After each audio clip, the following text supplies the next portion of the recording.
For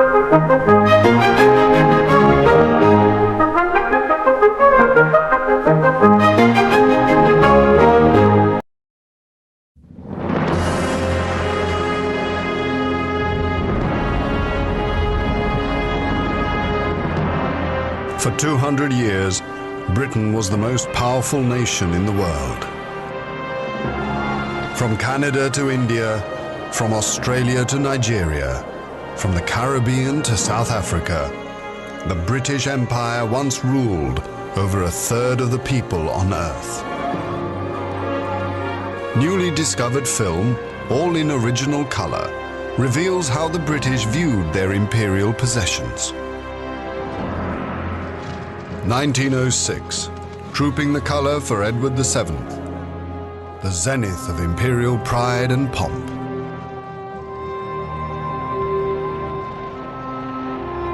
1919, a parade in Paris to celebrate the end of the First World War. Victory brought new riches, but exposed a vulnerable empire. Personal letters and diaries describe the experiences of the rulers and the ruled. The British flag never flew over more powerful or united an empire than now. Never did our voice count for more in determining the future destinies of mankind. Why do I regard British rule as a curse? It has impoverished the dumb millions. It has reduced us politically to serfdom. It has sapped the foundations of our culture. Britain's imperial history is a story of contradiction, discovery and progress, prejudice and oppression.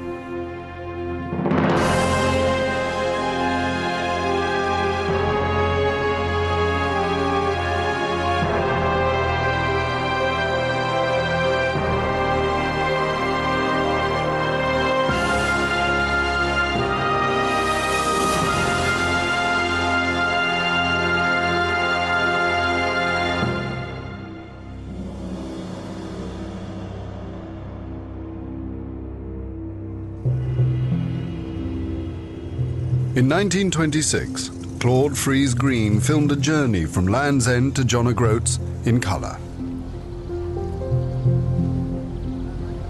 The harbour town of St Ives. The busy streets of Cardiff. London's Petticoat Lane. This remarkable film captures the essence of Britain and her people.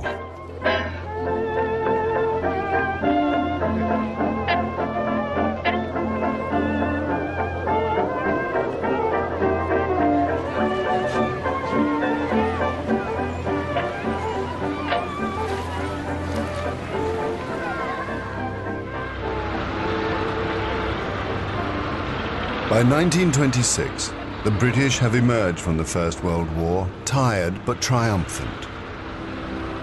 Their new possessions span 1 million square miles.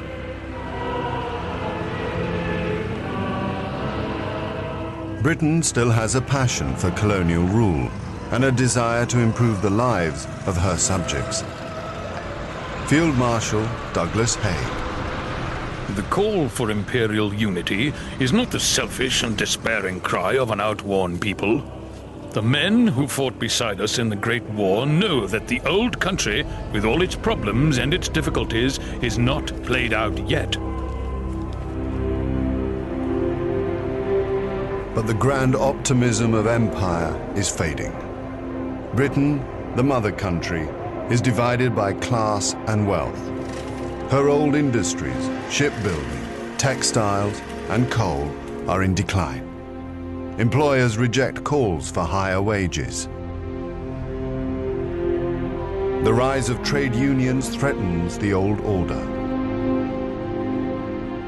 In May 1926, the miners walk out of the pits and the rest of Britain's organized labor follows.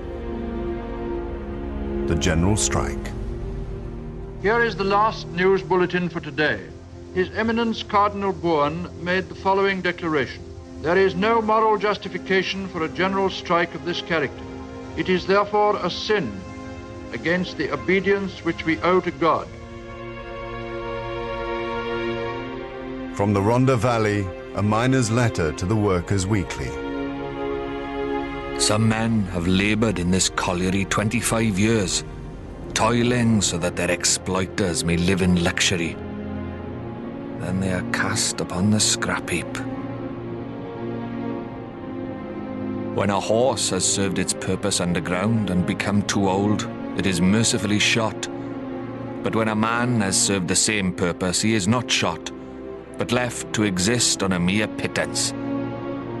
Yours fraternally, CP from Abertridwr.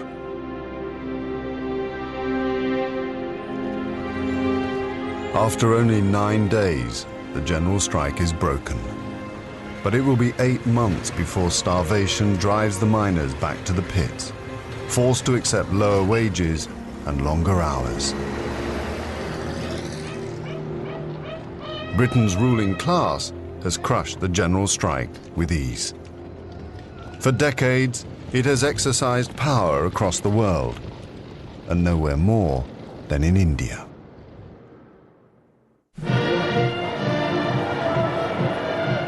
December 1911, the Delhi Durbar.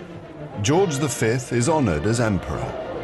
For the first time, colour film records an imperial event outside Britain. The British have been in India for over 200 years. Special correspondent to The Times, Stanley Reed, witnesses the imperial splendour. 20,000 armed men with a striking array of guns.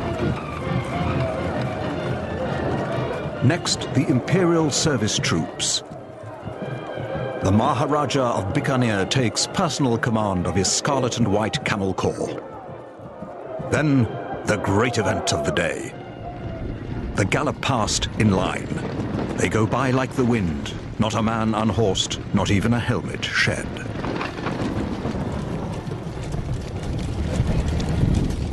Grace Molyneux watches her husband, Major Edward Molyneux, ride past with the 21st Lancers. We had splendid seats. It was far and away the best show we've seen yet. It was all done with great dignity.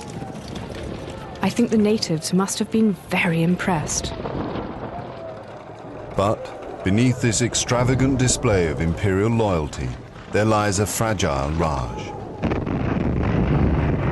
British rule in India has been challenged by a decade of nationalist protest and terrorist violence. Viceroy Lord Hardinge remains resolute. I need hardly say that the government of India has never for a moment thought that the evolution of this country could be colonial self-government. The idea is ridiculous and absurd. 1 year later, a Bengali revolutionary tries to assassinate Lord Hardinge. He survives, but it is another warning that British power in India is fading.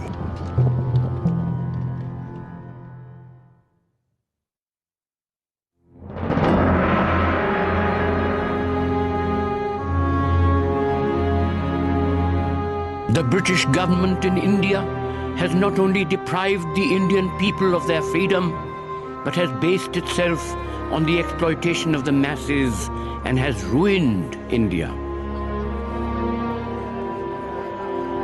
We believe that India must sever the British connection and attain complete independence. Jawaharlal Nehru, President of the Indian National Congress, January 1930. Indian nationalism has grown in strength and ambition. In a series of reforms, Britain makes concessions towards Indian self-government. But imperial zealots are horrified at the prospect of relinquishing the Raj. Viscount Rothermere. British rule in India is irreplaceable. It has been bought by British lives and built up by British capital. If we had not gone to India, she would still be in a state of semi-barbaric anarchy.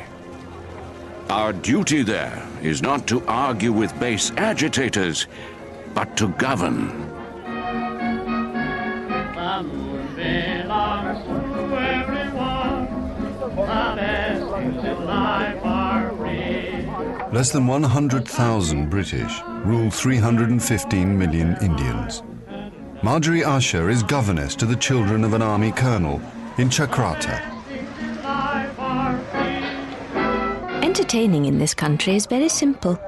You just tell the servants how many are coming and they see to everything. We have 9 servants, including the ayah, the head servant, who acts as valet to Colonel Sterling, the khidmatgar, who waits at table and looks after the silver, and the dhobi, or washerman, who does our clothes very well indeed.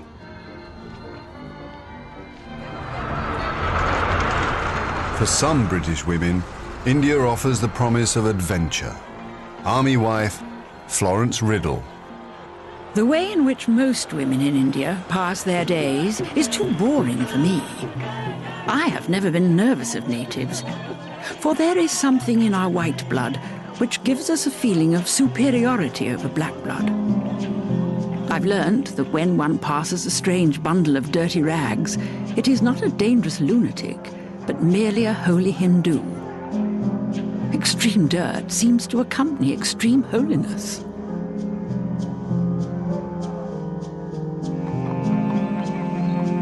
Joanna Bazalgette accompanies her husband Jack, an officer in the Indian Civil Service, on a tour of the Punjab. She writes an account in her diary.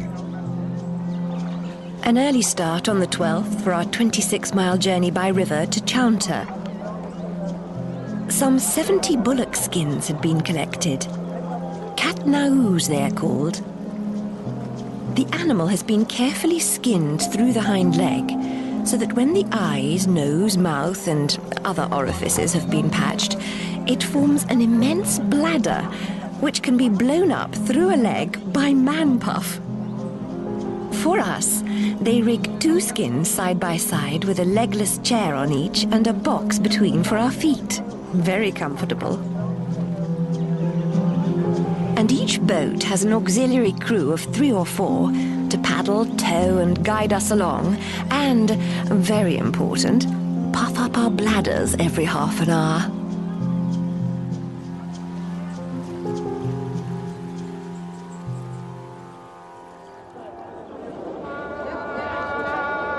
One-third of India consists of the princely states, ruled by Maharajas and Nawabs.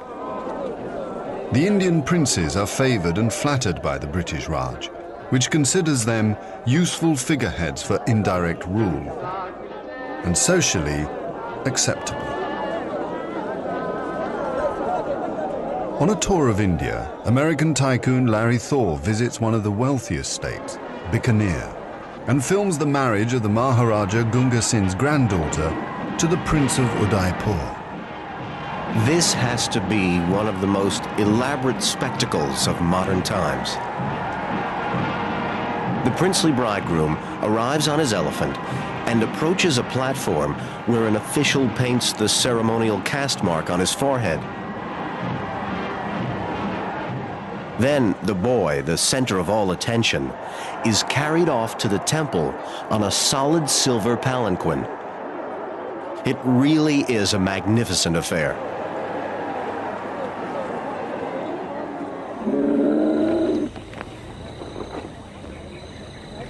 The ultimate social occasion for India's elite is the tiger hunt. Political power and prestige are traded as Viceroy and Maharajas mingle in the jungles of northern India and Nepal. Private Secretary Yvonne Fitzroy. His Excellency and the Maharaja climb each to their howdahs. They are exceptionally comfortable, but nothing can really assuage the pangs caused by the admirable creature's walk. The art is to let yourself go and just wobble. Hunting tigers out in India, out in India. They bite, they scratch, they make an awful fuss. It's no use stroking them and saying puss, puss, puss. No! Hunting tigers out in India. Out in India. Yeah! In a manual on tiger hunts, the Maharaja Bahadur Benali describes ring hunting. I first saw shooting tigers in rings when I was invited by my esteemed friend Colonel O'Connor. Buffalo calves were tied in the jungle as bait. About 50 elephants were sent out to circle the place where the tiger was likely to conceal itself. Then, when the ring was ready, orders were given for a couple of elephants to go inside and find out where the tiger was. The tiger, which remained encircled for such a long time, usually got enraged, charging the elephant that went near it.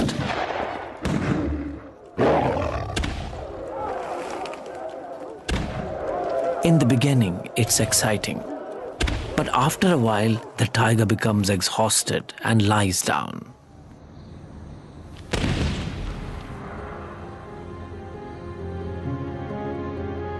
With 2 or 3 rings being made a day, I have seen hundreds of tigers being shot.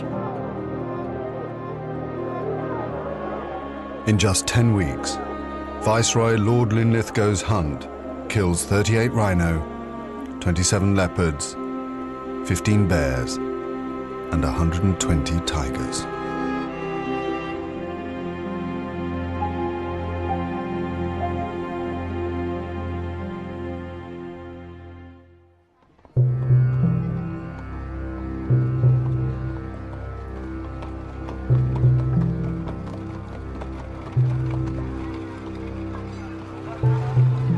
While the British enjoy the luxuries of the Raj, most of their Indian subjects live in dire poverty.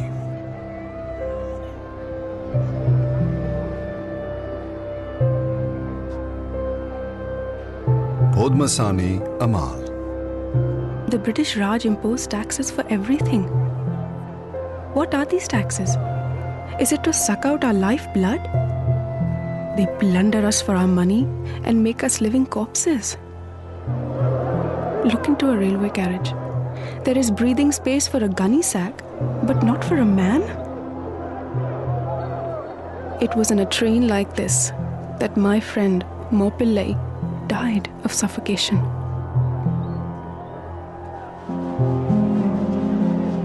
British India is divided into 7 provinces with many languages and religions. Violence between Hindus and Muslims is commonplace. Nationalists blame the British for a policy of divide and rule, but one man devotes his life to uniting India, Mohandas K. Gandhi. India has become so poor that she has little power of resisting famines. Little do town dwellers know how the semi-starved masses of Indians are slowly sinking to lifelessness. I have no doubt that England and the town dwellers of India will have to answer if there is a God above for this crime against humanity.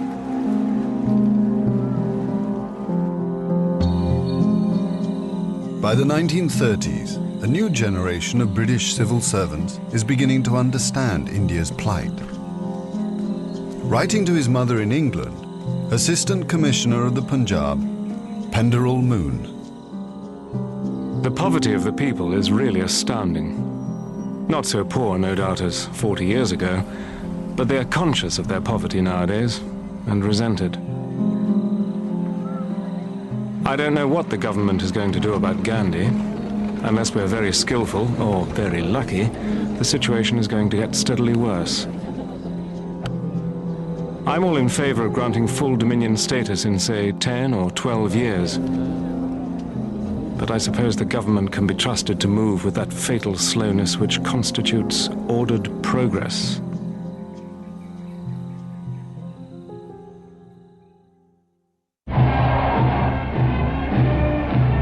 On the 12th of May 1937, George VI is crowned King Emperor of 570 million people. The spirit of empire is reinforced.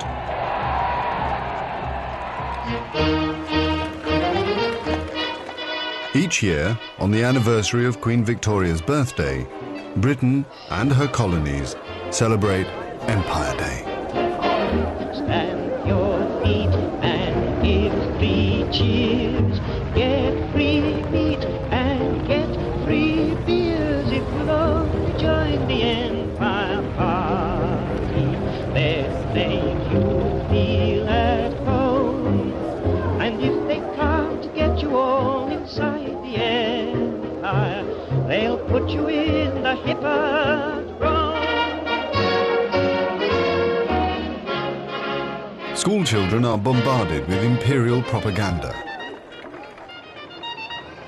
In Bolton, they are asked to name their empire heroes. I think Christopher Columbus was the finest man that ever lived because he discovered the West Indies, where we get spices and fruit and other things. And if he hadn't proved that the earth was round, the empire would only consist of England, Scotland and Wales. I think Gandhi is the most courageous man. He fasts and walks about in India. Gandhi has his hair shaven off and never lets it grow. He doesn't think it's right. He is still alive. In 1938, as Adolf Hitler threatens to build his own European empire, patriotic enthusiasm in Britain reaches its zenith. Glasgow hosts an empire exhibition. It attracts over 12.5 million visitors. I'm having a great time. There's a huge amusement park here, and yesterday I spent 6 shillings on amusements alone. We did the Dominions. The Mounties were interesting, but shorter than those in the films. The teachers took us to see the giraffe-necked women. We already knew a lot about the foreigners from our book, Life in Many Lands.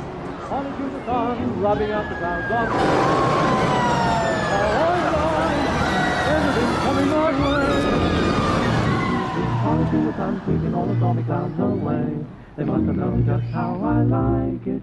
Everything's coming my way.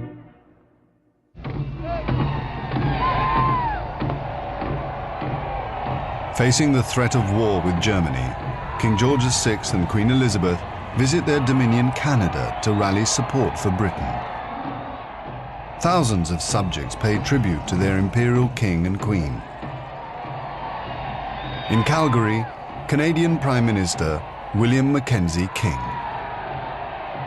The Indian chiefs were, for the most part, fine-looking men, and in their full costume, very colourful.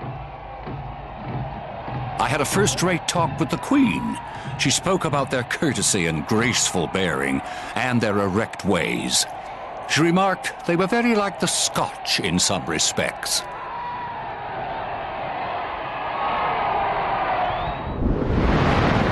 The timing of the royal visit has not gone unnoticed. A telegram from Sir Neville Henderson, British ambassador to Berlin. The visit of their Majesties to Canada has been given full publicity in the German press. They are at pains to create the impression that all is not well within the empire. It was believed that the king would very soon travel to India to receive the imperial crown. That their Majesties have visited Canada instead is a sign that London is trying to establish the political security of the mother country by coordinating the Anglo-Saxon element in Canada and the USA. Canada's loyalty to the crown is secured.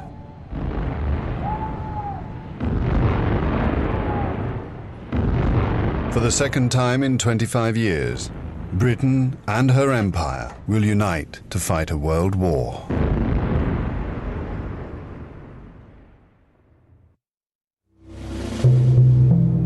The Prime Minister of Australia, Right Honourable R.G. Menzies.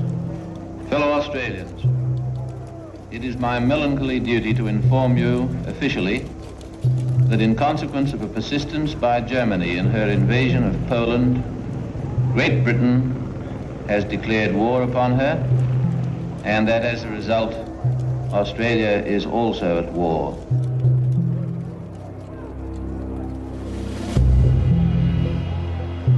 Troops from all over the British Empire mobilise for the Second World War.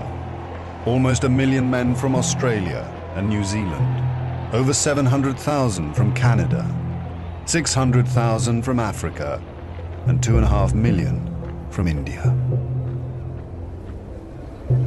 The dominions and colonies remain loyal, but there is less of the patriotic fervour of the First World War. Government Minister Oscar Skelton. It is very doubtful if a majority of the people of Canada would have voted for war. There's a feeling that this is not our war, that the British government, who blundered into it, should have been allowed to blunder out. Soldiers from Burma and India are trained for war in the Far East.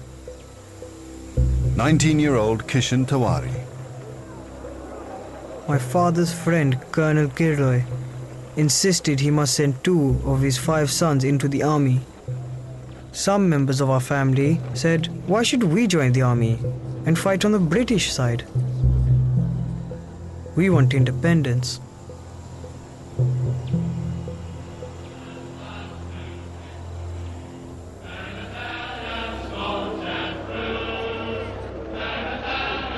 From New Zealand, troops are sent to fight in the Middle East. A Maori soldier writes a farewell letter to his wife. Dad and Ringi came to see us off, and I felt very lumpy in the throat when they left. I'm glad you weren't there. Mrs. Waka and a whole lot of other wives followed the train. All they could do was wave. I felt a funny sinking feeling. E nahora, goodbye.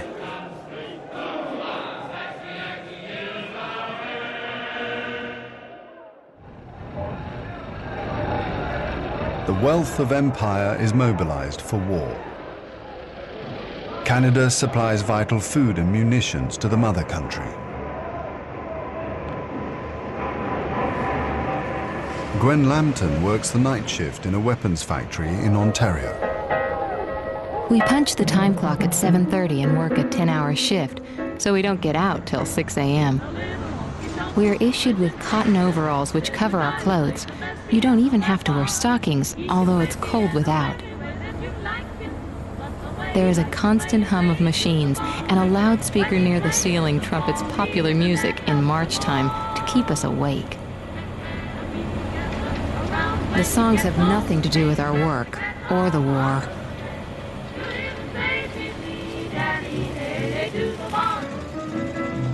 To boost morale, Britain's Prime Minister Winston Churchill broadcasts across the Atlantic. Canada occupies a unique position in the British Empire. We have suffered together and we shall conquer together. The Canadian people share many of the hardships of the British home front. Rosemary Ridge writes to friends in London. No doubt you have heard of our rationing here. We get half a pound of sugar and 4 ounces of coffee per week. That's cutting it pretty stiff, but if the folks in Britain can survive and still smile, why can't we? Keep the old spirit soaring. Mom Ridge.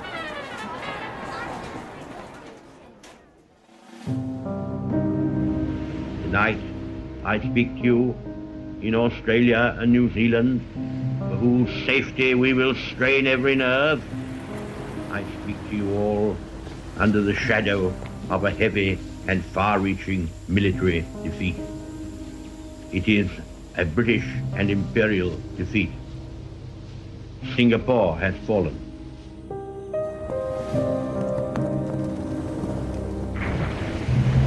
February 1942. Britain's empire in the Far East has collapsed with shameful speed. Australia is exposed. Minesweepers patrol the coast. Troops are recalled from the Middle East. Australians brace themselves for a Japanese invasion. Their new Prime Minister, John Curtin. The fall of Singapore is a smashing blow to British prestige. It opens the battle for Australia just as Dunkirk opened the battle for Britain. No longer may we depend on external support.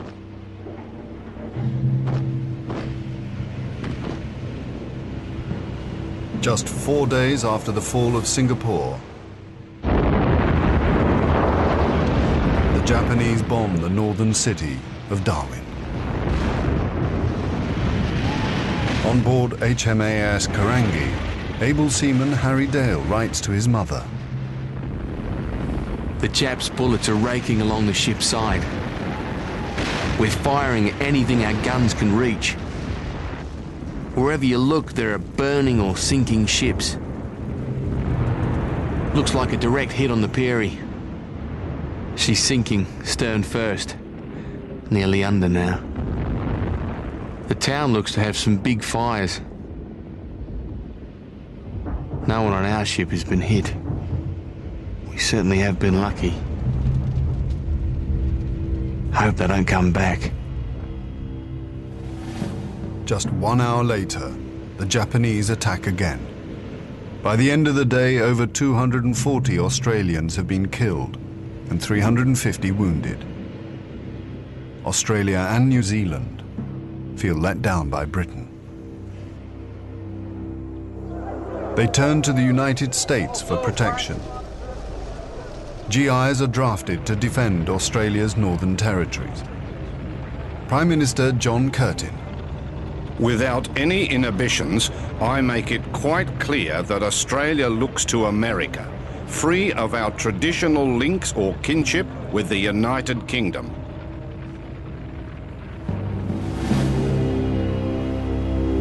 By 1945, British and Indian troops have retaken Burma. In June, Australia joins forces with America to expel the Japanese from British Borneo. Vin McNamara of the 1st Australian Corps describes the fight for one of Britain's most distant colonies. As the assault waves swung into line, the support craft moved in, firing to cover the actual landing.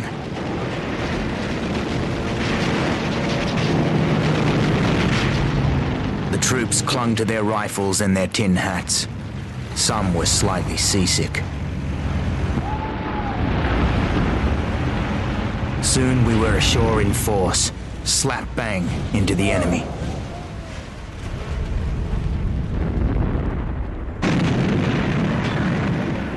The campaign which developed was a heartbreaking jungle operation.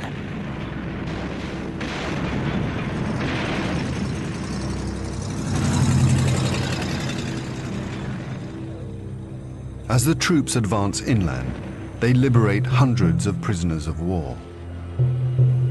Among them, Indian soldiers, the men of the 15th Punjab Regiment, who had tried single-handedly to defend the island when the Japanese attacked. Most of the Indian POWs are in a pitiful condition. They are half-starving, and many are very ill. However, the fortitude of these Indians is amazing. Even now, their standard of discipline is high. Of the 1,000 Punjabi soldiers taken prisoner, only 150 survived the Japanese camps.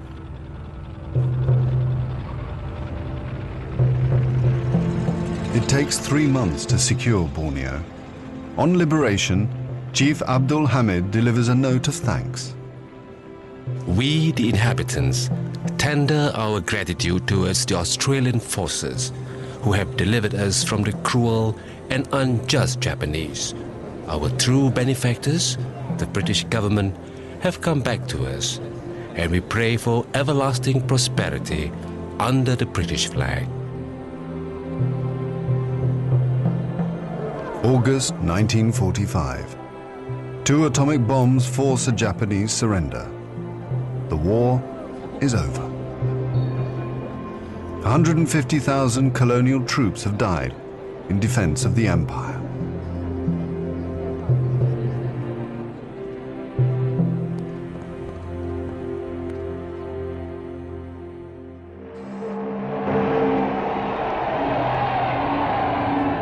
victory is celebrated across the globe, British people contemplate the future of their empire, changed forever by war.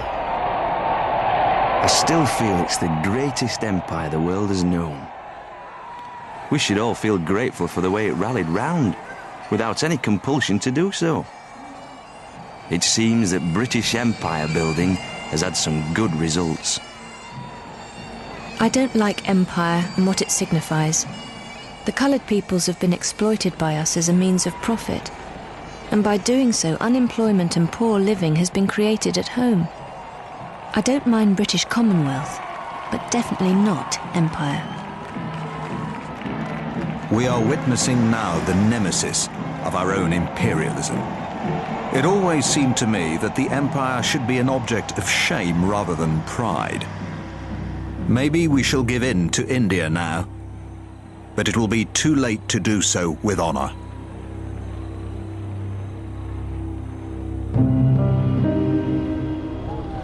Following victory in Europe, Britain's new Prime Minister, Clement Attlee, had arrived in Potsdam to meet with the leaders of the new superpowers, US President Harry Truman and Soviet leader Joseph Stalin.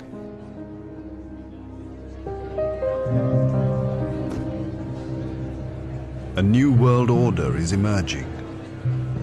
Attlee's Labour government is committed to honouring a pledge to India.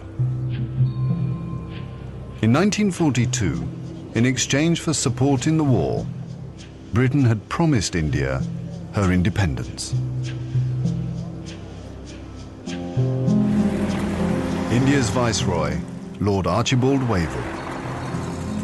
So there has been a landslide in favour of Labour. I'm afraid there will be a lot of inexperienced and rather wild legislators among them. However, there were very many stupid and tiresome Tories.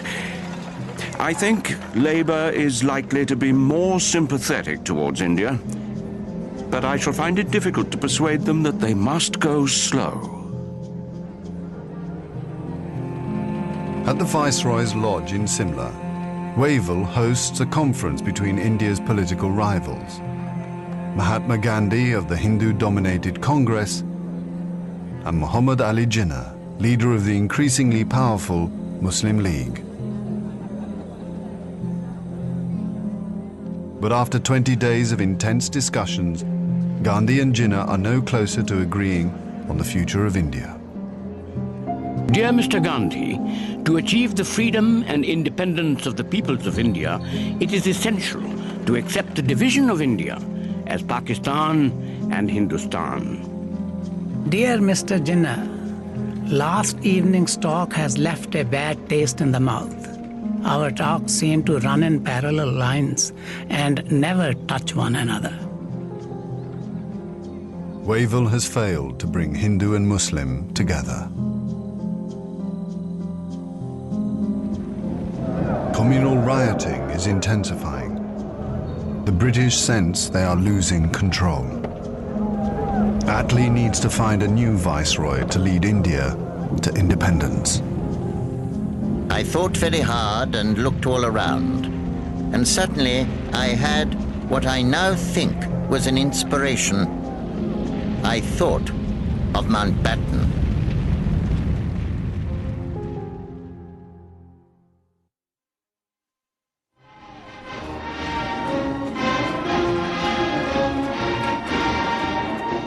In March 1947, Earl Louis Mountbatten and his wife Edwina arrive in New Delhi. The great-grandson of Queen Victoria and second cousin to George VI, Mountbatten brings a regal presence to the drama of India's independence. As the last viceroy, he bears responsibility for India's fate. 2nd of April, 1947. I have now completed my first week in office. I should like to be able to paint an encouraging picture of my first impressions, but feel it would be misleading if I did so. The scene here is one of unrelieved gloom. At this early stage, I can see little common ground on which to build any agreed solution for the future of India. The only conclusion I have been able to come to is that unless I act quickly, I may well find the real beginnings of a civil war on my hands.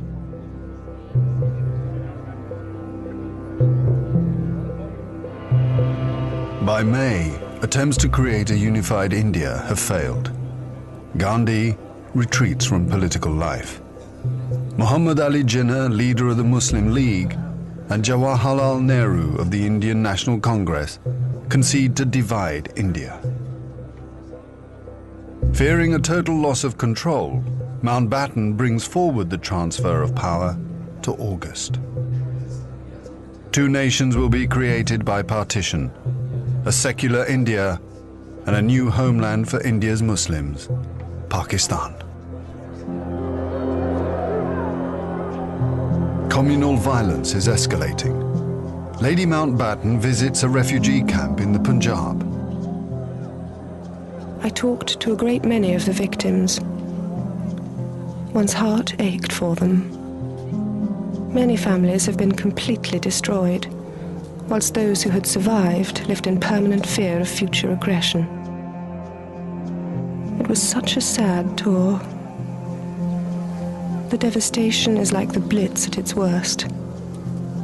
The killed, maimed, and homeless. It's tragic.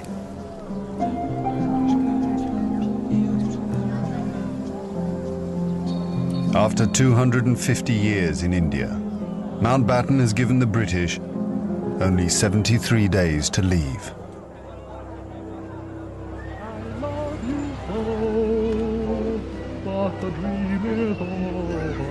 Writing to his wife in England, Indian Civil Service officer Alan Flack. 7th of August, 1947. My darling sweetheart. Yesterday I got a wire from government saying that my services would not be required after the 15th. So, it's definite now. I swim every day and play golf in the evenings, but I do hope to get a passage out at the end of August. Jack said the other day that for all he knew, the British would be squashed off on boats and sent home. An idea for which there's much to be said. All my love, Alan.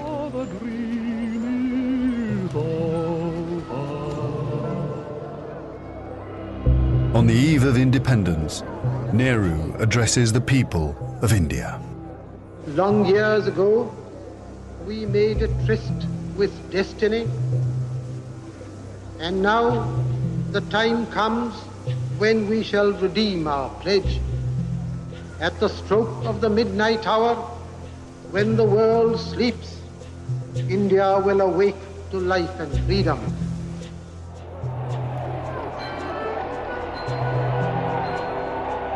The 15th of August, 1947, the British Empire in India has come to an end.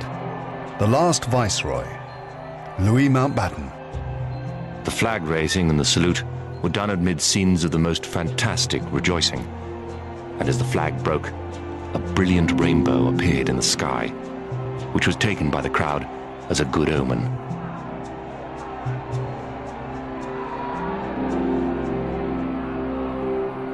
Qasim Muhammad.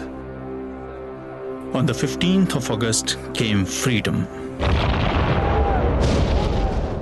The freedom to burn, loot and murder. While Delhi and Karachi were celebrating, central Punjab was burning.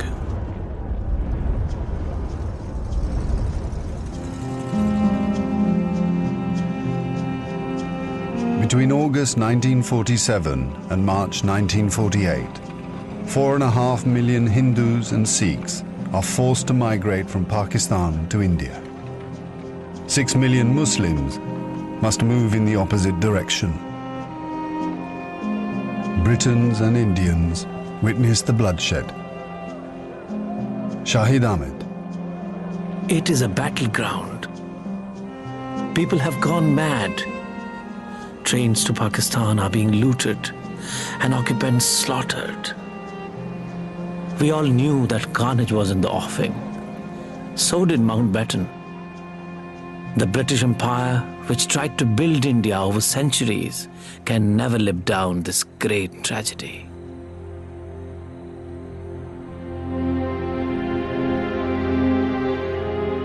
Lieutenant Colonel Hubert Boyd Hudson. The sight from the air was awe-inspiring. In this chaos, millions of refugees were struggling to get to India or Pakistan. Thousands of others were doing their best to prevent them, murdering them by the hundred. But death is nothing. There are things more terrible than death. The worst atrocities are in the newly divided Punjab. Fleeing refugees are terrified that their women will be raped. Gurmeet Singh.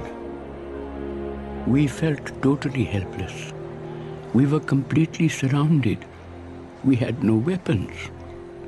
We took the decision that all the women, our own family, must be killed.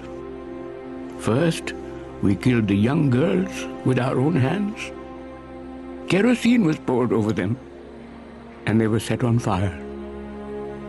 Women and children, where could they have gone? Kulwant Singh. My mother saw my father being killed. They cut him up into 100 pieces. I was trembling. At my feet, there were many bodies. There were fires all around. And then they threw the children into the fire. My mother, she hid me by my father's body.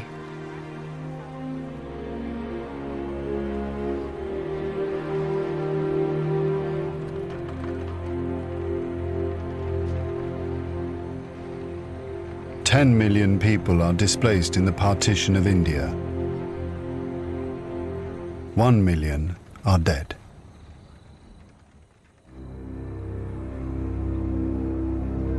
By the summer of 1948, most of the British have left. Hubert Boyd Hudson has been in India for 15 years. India is full of ghosts. Houses I have lived in, now inhabited by Indians, remind me of the days which will never come again. When the Viceroy drove past with a cavalry escort in red coats. I have seen the greatness of the British in India, but now it is all ended, and we are the last to leave, the few who are trying to tidy up the mess which this sudden splitting of an old empire has caused. Britain has lost its greatest imperial possession. Mahatma Gandhi once said that if India became free, the rest of the empire would follow. In the next 10 years, the fire of India's independence will spread around the globe, from the Middle East to Africa.